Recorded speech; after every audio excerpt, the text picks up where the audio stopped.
తెలంగాణ ప్రయోజనాల కోసమే parliament elections లో బీఆర్ఎస్ కు ఓటేయాలని ఆ పార్టీ ఎమ్మెల్యే ప్రజలకు విజ్ఞప్తి చేశారు.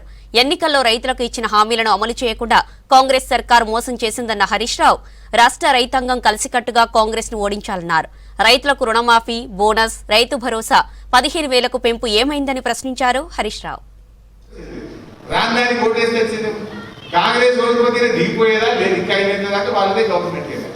మరి ఆ టైంలో మనం ఎంపీగా గెలిస్తే ఏమవుతుందంటే నేను మోసం చేసే రైతులకు కనుక నన్ను ఓడగొట్టిందనే సురుకు కాంగ్రెస్ పార్టీకి పెడితే అప్పుడు మనకి ఇవన్నీ అమలు చేయకుంటే అవకాశం ఉంటుంది.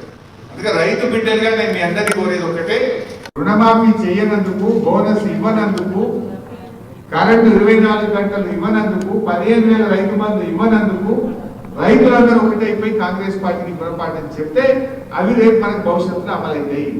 లేకపోతే ఏమంటారు, నేను ఏమి ఇవ్వకుండా గెలిపించింది ప్రజలకు ఇవ్వాల్సిన అవసరం లేదు అన్నాడు. నేను ఎగబెట్టినా వాళ్ళు ఏం చేసిందే పబ్లిక్ నమ్ముతలేదని బాడీ పేపర్ మీద రాసిచ్చింది. నోటరీ ఇచ్చింది. నోటరీ అంటే ఇర్రివర్సిబుల్ కదా.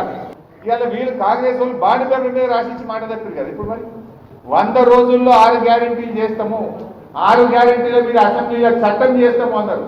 చట్టము లేదు, హామీలో అమలు దిక్కు లేదు. అసెంబ్లీలో చట్టం చేస్తామని చెప్పలేదు. మరి అసెంబ్లీ పెట్టింది కానీ చట్టం అయితే చేయలేదు. చట్టం చేయలే, 6 గ్యారెంటీలు అమలు చేయలేదు. మరి అమలు చేయకపోయినా కాంగ్రెస్ పార్టీకి ఓటేయడం అంటే మన ఏదో మనకు కన్నుకొడుచుకున్నట్టు అవుతుంది. 6 గ్యారెంటీలు ఎగబెట్టింది కదా, ఎగబెట్టినాక మళ్ళీ ఎట్లా ఓటేస్తాం?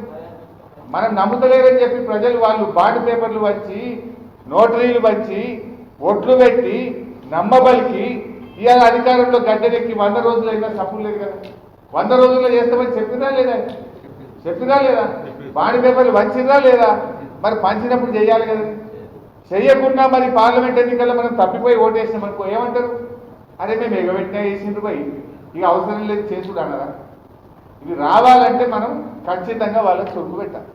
బిడ్డ నువ్వు మోసం చేసినావు, బాండ్ పేపర్ వచ్చి మా రైతులకు మోసం చేసినావు, అందుకే మేము కాంగ్రెస్ పార్టీని ఓడగొట్టినామని చెప్పి తీర్పు ఇస్తే అప్పుడు వీళ్ళు చక్కగా అవుతారో అవన్నీ అమలయ్యే అవకాశం ఉంటుంది.